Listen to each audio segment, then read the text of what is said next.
bem-vindos a mais um vídeo do canal Lari Convida. Peço que você se inscreva no canal e ative o sininho para receber as notificações.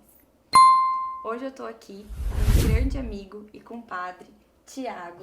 Ele vai se apresentar e a gente vai bater um papo sobre a questão da educação na área da educação física. Tudo bem, Thiago? Tudo bom, Lara, e você? Também. Que bom. Agradecer o seu convite e parabenizar você por ter esse canal. Em um momento que a gente tem tanta desinformação, você levando a informação é algo que tem que ser ovacionado. Então, parabéns já pela sua iniciativa. E, que nem você falou, nós somos compadres, né? Compadre e comadre. Eu sou o professor Thiago Andrade Ferreira, eu sou docente da Faculdade Estácio de Sá e também docente da pós-graduação da Novo Oeste.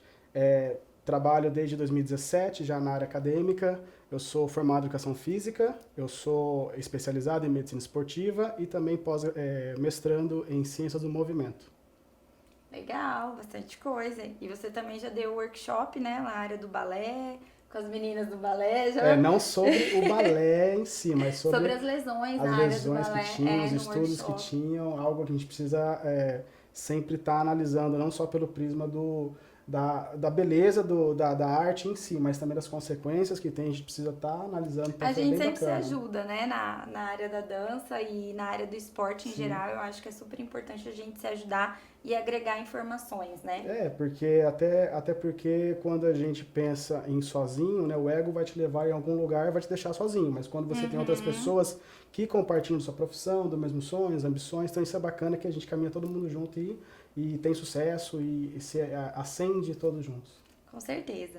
E pensando no caso da saúde em específico, que é o momento que a gente vive agora, né? E a nossa profissão é uma profissão da área da saúde, muita gente não entende, não compreende que o profissional da educação física, ele atua realmente com o corpo do indivíduo, com a saúde, não é como muitas pessoas achavam no passado, só levanta peso, é só fazer qualquer movimento.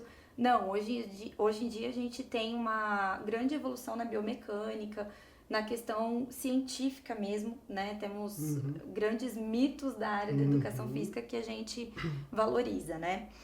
E pensando nessa questão de saúde, nessa questão de pandemia, eu separei algumas perguntas aqui que a gente já havia conversado, para você responder para o pessoal que está em casa, para você alertar, pode dar a sua opinião pessoal e pode dar a sua opinião como profissional atuante da área, tá? Então, como que você enxerga, como que você vê o panorama da educação antes, durante e o que vai acontecer depois dessa pandemia? Então, panorama da educação, a gente tinha uma ideia do que ela era antes da pandemia. Eu mesmo era uma pessoa que quando falava sobre educação, até educação pública e privada aqui no Brasil, eu via com outros olhos há 7 meses, 8 meses atrás. Eu achava que nós estávamos caminhando, já tinha melhorado muito. E aí a pandemia, o estado de quarentena que nós entramos, ele parece que ele aflorou muito isso, ele mostrou realmente como está a educação. Isso eu estou falando de educação básica, ensino fundamental, ensino infantil, médio, superior. De um modo geral. De um modo geral, educação em modo geral. Então, o que a gente conseguiu ver? Que as escolas não estão preparadas, os professores também não estavam preparados para esse tipo de modalidade, onde a gente tem que dar aula à distância. As crianças também não estão preparadas para esse tipo de aprendizado. E também os pais não estão preparados para tudo que aconteceu nesse momento. Sim. Então, por exemplo, os professores, isso eu falo da onde eu leciono, né, que é da Estácio, que é uma faculdade particular, de ensino privado. O que aconteceu? Os professores tiveram que se reinventar para educar, tiveram que aprender a mexer alguns não tinham Instagram, tiveram que fazer um Instagram para poder ter contato com o aluno, tiveram que ter o número de WhatsApp deles liberado para os alunos, para ter esse contato com os alunos, para poder atender as demandas de trabalho, de provas. A privacidade foi expandida. Essa palavra privacidade a gente não pôde colocar para os docentes, porque se tivesse essa privacidade, se tivesse essa dificuldade de contato, o aluno ia acabar evadindo. Então, não só pensando em número, em questão de aluno, questão de valores, mas pensando que a pessoa interrompeu o sonho dela porque ela não teve um contato, não teve aquele, já não vai ter, né, aquele contato de pessoa, aquele calor humano, então já pelo menos responder umas mensagens, estender um prazo um pouquinho às vezes para a entrega de um trabalho, uma prova. Então a gente sentiu muito isso, que os professores tiveram que se reinventar nesse momento, mas graças a Deus deu tudo certo, todo mundo conseguiu. Esse semestre talvez tenha sido o mais cansativo que eu já tenha presenciado, porque a gente viveu muito tempo na incerteza de não saber o que acontece no outro dia, ainda mais aqui. Teve que ter flexibilidade diariamente, muita, né? muita flexibilidade, até muitos criticaram, falaram, faculdade hoje em dia de ensino privado, é só você matricular que você passa. Não é bem assim, a gente teve que cobrar os alunos na medida do possível. Tem um critério também para a gente teve que atender esses critérios, né? para poder ter qualidade, tanto de ensino quanto qualidade do aluno, né? Para não fazer qualquer profissional, mas que ele saia um profissional qualificado para o mercado. Então a gente percebeu muito esse abismo de educação nesse período de pandemia. Porque se a gente analisar números, pesquisas mostram que 1 em cada 4 pessoas não tem acesso à internet. Eu não falo nem de computador, eu falo de acesso à internet. Então, como que essa pessoa vai acessar as disciplinas, a matéria, o estudo que ela tem? Então, ela é obrigada, às vezes, a trancar o curso dela, perder um ano letivo, porque nós vamos ficar em um ano, né, nesse momento. Então, ela interrompe todo esse processo. Para uma pessoa que é adulta, talvez ela consiga relevar. Agora, você interromper uma criança em um ano inteiro letivo dela... Vai fazer muita diferença. Muita, muita diferença. Nós já perdemos o Enem esse ano, porque já foi prorrogado, o Enem já para o ano que vem. O ENAD, que é o Exame Nacional de Desempenho Estudantil do Ensino Superior, que tem todo final do ano, não vai ter já no final do ano, já vai ser prorrogado, então a gente já fica sem esse termômetro de como que está a educação de ensino superior. Então, atrapalhou muito, mas mostrou o que está acontecendo com a educação. Então, o que a gente espera depois desse período é que tanto os dois lados, o ensino público e o ensino privado, eles consigam se planejar, consigam se preparar mais para que não aconteça isso novamente. Não que a gente queira que isso aconteça de novo, claro, pelo amor de Deus, que seja mais longo que o cometa Halley, né, que demore mais. Mas caso venha acontecer, que a gente tenha um plano B, C, D, E e por aí vai. Então, o que você visualiza para o futuro da educação física nessa situação que os acadêmicos estão privados do estágio, que os acadêmicos estão com dificuldade de aprendizagem daquela prática? Uma coisa é a gente ler, né, o livro, saber da teoria, outra coisa é você pegar o aluno, visualizar o objetivo daquele aluno, se é aprender, se é aprimorar, né, o que está acontecendo, como que vai fazer essa questão do estágio? A questão da profissão da educação física, eu acho que o profissional de educação física nunca teve em tanto destaque como ele está nesse momento agora. Inclusive o Ministério da Saúde vem batendo. Inclusive o Ministério da Saúde, a Organização Mundial de Saúde vem falando que as pessoas que já possuem uma prática de atividade, uma vida de uma maneira mais saudável, ela já vai sofrer menos ou nem vai sofrer os efeitos da Covid-19 ou do coronavírus. Então, isso são estudos que mostram para nós. Então, assim, ela trouxe esse espelho, mostrou para a população que realmente ela tem que se manter em movimento, tem que ter uma vida saudável. O que acontece é que, como nós estamos em um estado de calamidade pública, nós estamos em um momento que certas medidas elas têm que sobrepor até a Constituição Federal. Até o nosso direito de ir e vir, ele fica cerceado, né? Ele fica limitado por conta do momento que a gente está vivendo. Então, por estar vivendo nesse momento, nós não podemos ter o contato físico, nós temos que tirar o aluno da prática de estágio por 2 motivos. O porquê?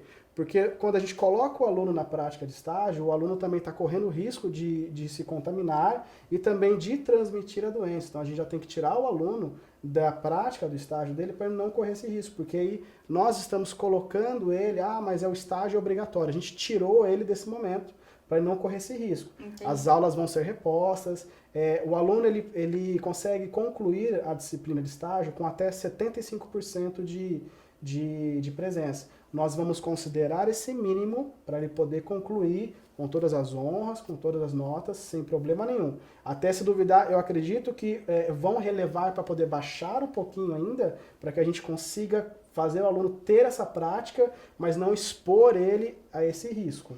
E eu visualizo assim que atualmente a internet, para quem tem o acesso, está muito ampla de informação.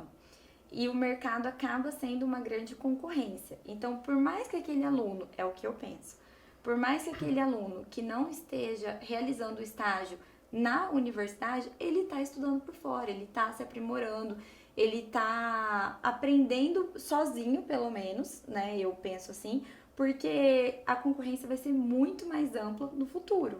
A hora que ele voltar efetivamente para a prática, se ele não for bom o suficiente, ele não vai conseguir ser inserido no mercado de trabalho como ele pretende. Você tá certa e tem 2 pontinhos para colocar nessa sua fala. Com relação ao aluno que não está na prática, os professores de estágio, eles estão mandando material para que esse aluno estude, para que esse aluno leia artigos. A gente sempre está tentando estimular o aluno que não tem acesso à internet, a instituição, a Faculdade Estácio de Sá colocou laboratório à disposição, seguindo as normas de biossegurança, para que ele consiga ter esse acesso. Ela expandiu o horário dela de atendimento para conseguir dar esse conforto, né, essa flexibilidade para o aluno. E então, assim, a gente conseguiu, eu não vou dizer amenizar, mas a gente tentou ao máximo minimizar esse aspecto de não ter o estágio presencial. Então, tudo que é de disciplina, de matéria, a gente foi ofertando para ele. Agora, com relação ao... Ou seja, ele está tendo conteúdo, ele está tendo conteúdo, uma coisa, quarentena não é férias. Ele não está de férias, e isso a gente deixa bem claro desde o começo. A gente sempre está passando matéria, está cobrando em cima dele, não está cobrando notas nem nada, mas a gente está sempre dando conteúdo para que ele estude, para que ele saia com uma qualidade do estágio, por mais que não tenha tido as horas em número total, mas que ele tenha essa qualidade. O outro ponto que você fala do mercado, em relação ao mercado de trabalho, o que eu, como professor, eu pude observar muito, que pessoas, indivíduos com mais de 30 anos, ou seja, pessoas mais velhas, que estão fazendo às vezes a segunda graduação, ou que entraram na faculdade tardiamente, são as pessoas que mais se empenharam.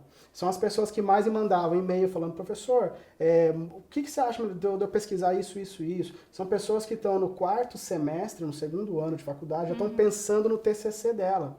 Então são pessoas que se empenham mais, elas se preocupam mais com o depois da faculdade. Porque os alunos com menos de 30 anos, a gente percebeu que eles desistiram muito fácil.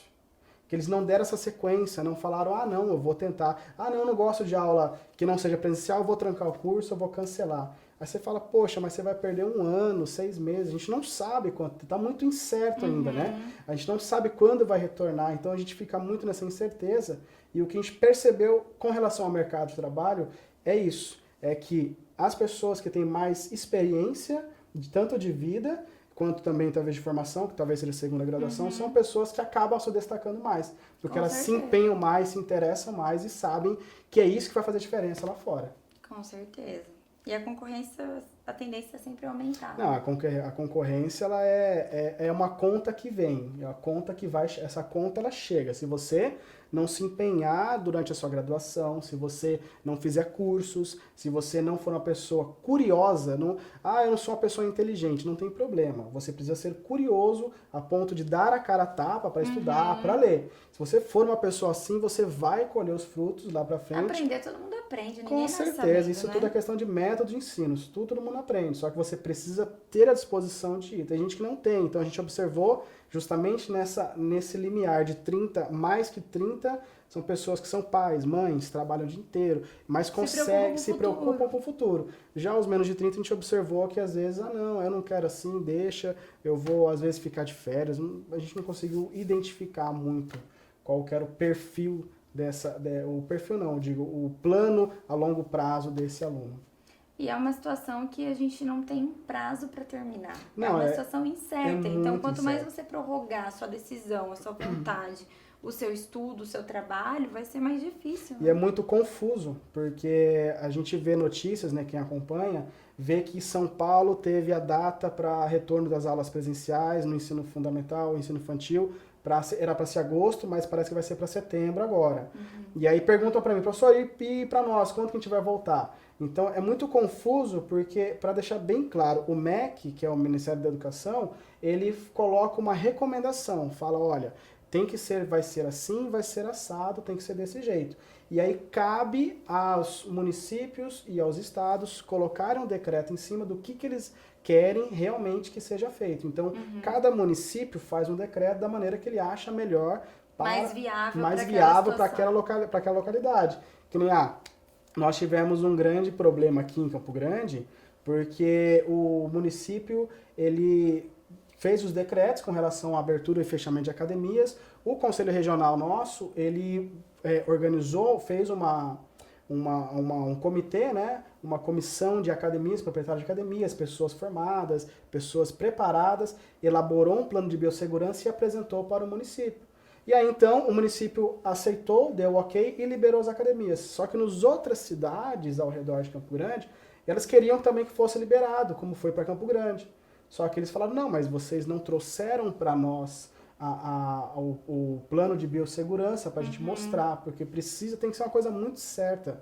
É muito complicado a gente brincar com a saúde de outra pessoa, entendeu? E só lembrando, né, para o pessoal que frequenta as academias, que nós damos aula em academias, nós temos que usar máscara, luvas, e não só pelos outros, e sim por nós. Não pode ter contato, não pode... Eu alongava sempre os meus alunos, fazia um alongamento mais estático, mas de forma mais intensa. Eu fazia liberação miofascial com eles, eu já não faço, não tem...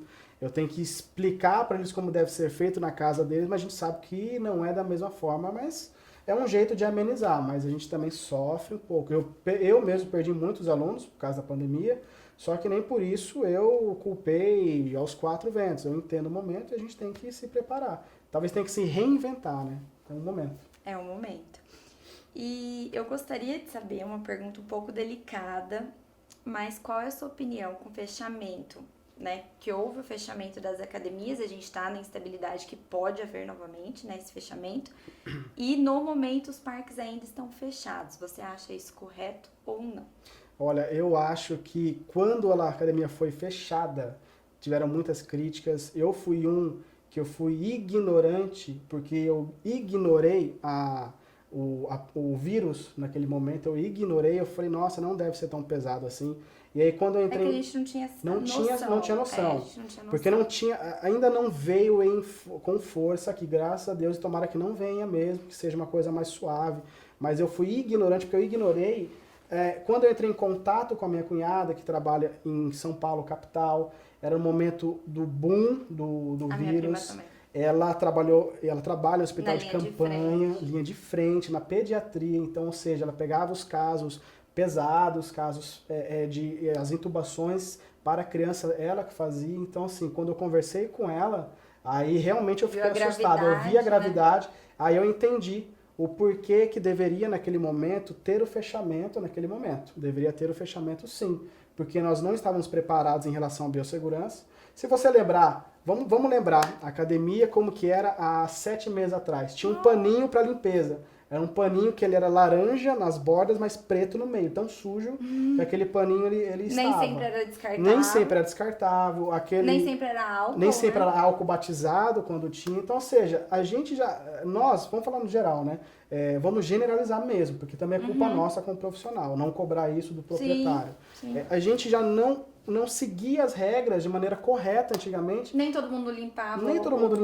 O que ia levar a gente a seguir durante um período de pandemia mundial. Então, ou seja, o fechamento, eu falo que ele foi correto no momento que ele foi feito, e as normas de biossegurança que o Conselho Regional elaborou de maneira corretíssima, de maneira com uma celeridade imensa, foi muito rápido do jeito que ele fez. Eu achei muito legal a participação e toda a disposição de informação que ele levou também para o público, através do Instagram, todas as redes sociais. Naquele momento eu achei correto. O problema que a gente está tendo agora, que a gente não sabe se vai ter ou não, um outro lockdown de academias ou de serviços essenciais. Eu falo que a gente vive por semana, né? Não, acho que até por dia. Acho que até por dia deve ser. É de 24 em 24 horas, né? O problema que está acontecendo aqui em Campo Grande é que se você pega um boletim epidemiológico, você baixa lá na CESAL, no site da CESAL, você olha os leitos de UTI para coronavírus, eles estão ocupados em 30%. Eles não estão em sua totalidade ocupados. Só que se você olha os leitos de UTI de pacientes que sofreram traumas ortopédicos, que sofreram acidentes, que caíram, ou dengue, ou seja, esses pacientes já estão batendo já 60 e tantos %. Por isso que a nossa taxa de leitos está tão alta. Então não E é agora questão... a gente entrou em colapso, né? E agora entrou em colapso. Ou Agosto seja, o não é colapso. por conta do coronavírus. Uhum. As medidas estão funcionando, sim. Podia ser melhor, obviamente, mas estão funcionando. O problema é a saidinha de final de semana não quer dizer que você não vá contrair o vírus. Não quer dizer que por que está fechando tudo à noite, o vírus também anda durante o dia. Mas é porque à noite que são os maiores índices de acidente, de violência. Então tudo isso impacta na saúde. Então a gente tem que ter muito cuidado quando a gente fala, mas está errado. Você não pode olhar só para o seu umbigo. Você tem que pensar no contexto geral para falar, olha, realmente é. E também você tem que aceitar que você pode estar errado naquele momento. Que nem eu falo, eu estava errado quando eu mesmo fui um dos que critiquei, coloquei em Instagram, postei. Depois que eu vi por esse outro prisma, eu falei, não, realmente foi acertada a decisão, porque com saúde não se pode brincar. Com saúde não leva desaforo. E só voltando na questão do panorama da educação, que daí você falou que esse momento, de fato, mostrou o panorama da educação. Uhum. Também tá mostrando da saúde, né?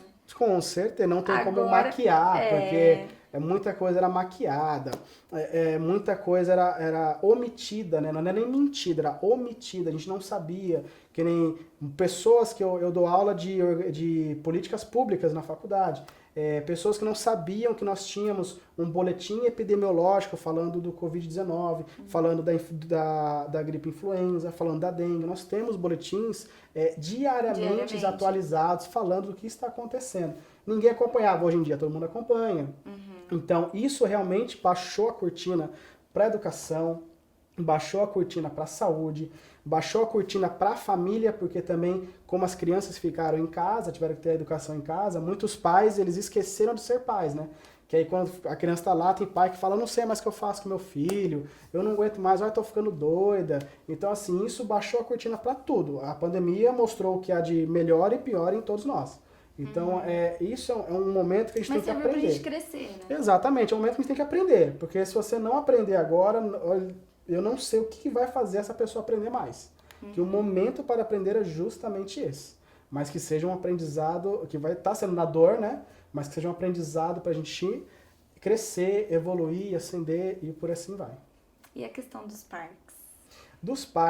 A questão dos parques é muito complicada, porque a gente fala que os parques devem ser reabertos. Eu concordo que a atividade ao ar livre, o índice de transmissão por ser ao ar livre, por estar ventando, ser um ambiente aberto, ele é muito menor, é muito mais prazeroso para fazer a prática de atividade física.